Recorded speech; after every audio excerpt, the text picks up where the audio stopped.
పశ్చిమ గోదావరి జిల్లా వ్యాప్తంగా సంక్రాంతి సంబరాల్లో భాగంగా మూడో రోజు జోరుగా కోడి పందాలు కొనసాగుతున్నాయి. సాంప్రదాయ కోడి పందాలు మాటన జూదం విచ్చలవిడిగా కొనసాగుతుంది. మూడో రోజు కోడి పందాలు సాయంత్రానికి ముగినున్న నేపథ్యంలో ఇతర ప్రాంతాల నుంచి వచ్చిన పందెం రాయలు జోరుగా పందాలు కాస్తున్నారు. దీంతో గడిచిన 3 రోజులుగా వందల కోట్ల రూపాయలు చేతులు మారాయి.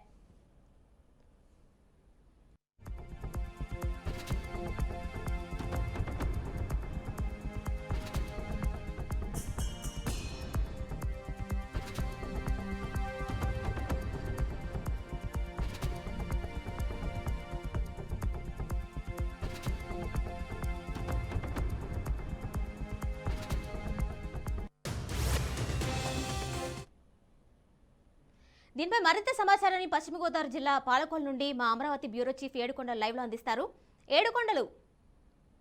ఏడుకొండలు కోడి పందాలు జూదాలు కూడా ఎక్కువ అవుతున్నట్టుగా తెలుస్తుంది. డీటెయిల్స్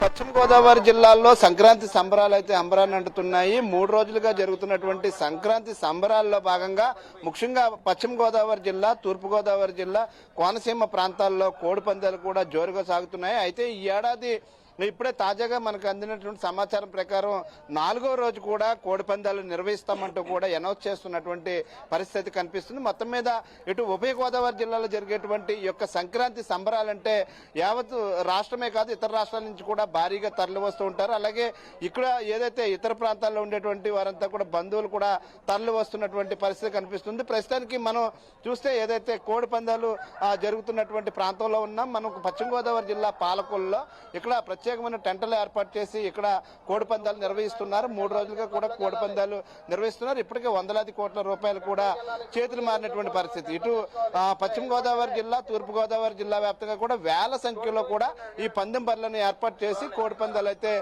నిర్వహిస్తున్నటువంటి పరిస్థితి కనిపిస్తుంది. అయితే ఇక్కడికి కొంతమంది ఎంతో ఆసక్తిగా మహిళలు కూడా వచ్చారు కోడి పందాలు చూడడానికి. వారిని అడిగి మనం తెలుసుకుందాం. అమ్మ, మీరు ఎక్కడి నుంచి వచ్చారు, ఏంటి పరిస్థితి? ప్రకాశం జిల్లా డిస్ట్రిక్ట్ ట్రెజరీ నుంచి వచ్చామండి. యాక్చువల్లీ మా అమ్మ నాన్నగారు ఎంప్లాయీస్ అక్కడ వచ్చి ప్రకాశం జిల్లా ఒంగోలులో సెటిల్ అయిపోయారు. చిన్ననాటి నుంచి రాలేదు, first time experience. I am really happy to this programme. అంటే మీరు ఈ కోడి పందాల్లో మీరు ఆడటం కానీ లేకపోతే డబ్బులు కట్టడం కానీ ఏం చేశారు? చూడటానికి మాత్రమే వచ్చాము. చిన్నప్పటి నుంచి ఎప్పుడో వలస వెళ్ళిపోయాము. మళ్ళీ చూద్దాము ఎట్లా ఉంటుందో. అందరూ చాలా అంటే టీవీలో ప్రసారాలు అంతా బాగున్నాయని చూడటానికి వచ్చాము. చాలా బాగుంది. మీరు వచ్చారు కదా, ఎన్ని రోజులు అయింది? అలా ఇక్కడ రంగవల్లులు కానీ ఇవన్నీ ఇక్కడ ట్రెడిషన్ కానీ ఇవన్నీ మన తెలుగు సాంప్రదాయం ఎట్లా ఉంది ఈ ప్రాంతంలో, కోనసీమ ప్రాంతం? యాక్చువల్లీ 3 days నుంచి వస్తున్నామండి. ఇంత సాంప్రదాయ పరంగా గోదావరి జిల్లాలో మాత్రమే జరుగుతుంది అన్నట్టుగా అనిపిస్తుంది మాకు. ఇంకెక్కడా కనిపించదు ఇలాంటి వాతావరణం. అంత బాగుంది. మరి మొదటిసారి వచ్చారు కదా, మళ్ళీ వచ్చే అవకాశం ఉంటుందా నెక్స్ట్ ఇయర్ కూడా? వద్దామని, పిల్లల్ని తీసుకొని వద్దామని డిసైడ్ అయ్యాము. చాలా బాగుంది. I really చాలా హ్యాపీ టు దిస్ ప్రోగ్రామ్. కిరణమయ్య, మనం చూస్తే ఒకసారి ఇక్కడ ఏదైతే కోడి పుంజులకు సంబంధించి కోడి పుంజులు ఎంత శ్రద్ధగా చూస్తారనేది మనకి ఇక్కడ అర్థమవుతుంది. ఇక్కడ చూస్తే కోడి పందాలు, ఇందులో ఈ కోడి పుంజులు ఏవైతే ఉన్నాయో కోడి పుంజుల కోసమని ప్రత్యేక గూళ్ళను కూడా ఏర్పాటు చేశారు. ఈ గూళ్ళలోనే కోడి పుంజులు ఇక్కడి నుంచి తీసుకువెళ్ళి ఆ కోడి ఏ రంగు మీద మోగుతుంది అంటే దేని మీద నేను సమరానికి సిద్ధంగా ఉన్నాననేది సంకేతాలు కూడా అక్కడ తీస్తూ ఉంటారు. అంటే ఇవన్నీ వెలికి తీయడం అంటే రెండు ప్రత్యర్థుల్ని వెలికి తీసే పనిలో కూడా ఇక్కడ పందెం రాయుళ్ళు ఉంటారు. అలాగే ఇక్కడ మనం చూస్తే ఇటు కోడి పందాలు నిర్వహిస్తున్నటువంటి ప్రాంతాలు మనం చూస్తున్నాము. ఇక్కడ ఏదైతే క్రికెట్ గ్రౌండ్ తరహాలో కూడా తయారు చేస్తున్నారు కొన్ని చోట్ల.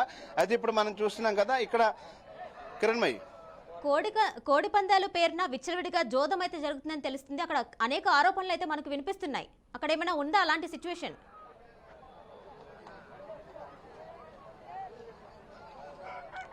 జస్ట్ కిరణ్మయ్య, మనం ఇప్పుడే అవి కూడా విజువల్స్ లో చూసేటువంటి ప్రయత్నం చేద్దాము.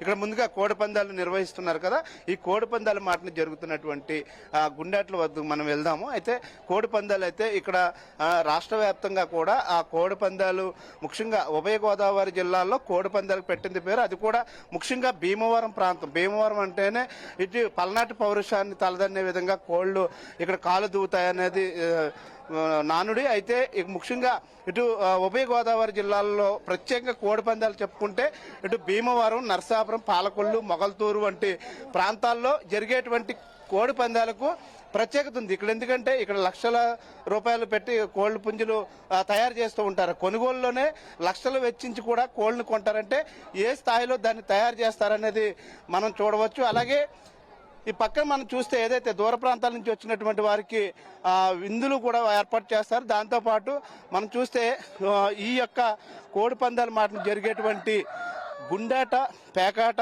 కోతాట వంటి కొన్ని వందల కోట్ల రూపాయలు చేతులు మారుతుంటాయి. ఎంతోమంది తలరాతలు కూడా మారిపోవడానికి ప్రధాన కారణం అదే. వాస్తవంగా కోడి పందాల వల్ల పెద్దగా ఇక్కడ నష్టమైతే జరగదు, కానీ ఖచ్చితంగా గుండాట, పేకాట, కోతాట వంటి ఈ బిట్ కాయిన్స్ కానీ ఇతర ఆటలన్నీ కూడా చాలా చోట్ల జరుగుతూ ఉంటాయి. ముఖ్యంగా కృష్ణా జిల్లా గన్నవరం దగ్గర చూస్తే ఇంకా పెద్ద స్థాయిలో కూడా ఈ గుండాట, పేకాట, కోతాట అనేది జరుగుతుంది. అలాగే కొన్ని గతంలో చూస్తే అనేక రకాల గేమ్స్ అన్ని కూడా అక్కడ జరుగుతాయి. ఇక్కడ మనం చూస్తే అర్థమవుతుంది గుండాట ఏ విధంగా జరుగుతుంది అనేది మన గుండాట మనం చూడవచ్చు.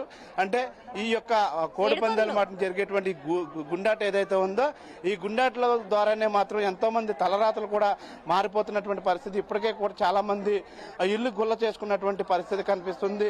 మా భార్య పుస్తులు కూడా తాకట్టు పెట్టి జూదంలోకి వస్తున్నటువంటి పరిస్థితి. అయితే అటు ఆ కోర్టు గైడ్లైన్స్ ఉన్నప్పటికీ కూడా ఈ గుండాట్లు కానీ ప్యాకెట్లు కానీ ఆడకూడదు అన్నప్పటికీ కూడా కోడి పందాలు మాటను మాత్రం ఇట్లు మాత్రం యథేచ్ఛగా అయితే నిర్వహిస్తున్నటువంటి పరిస్థితి కనిపిస్తూ ఉంది. కిరణ్మయ్యి.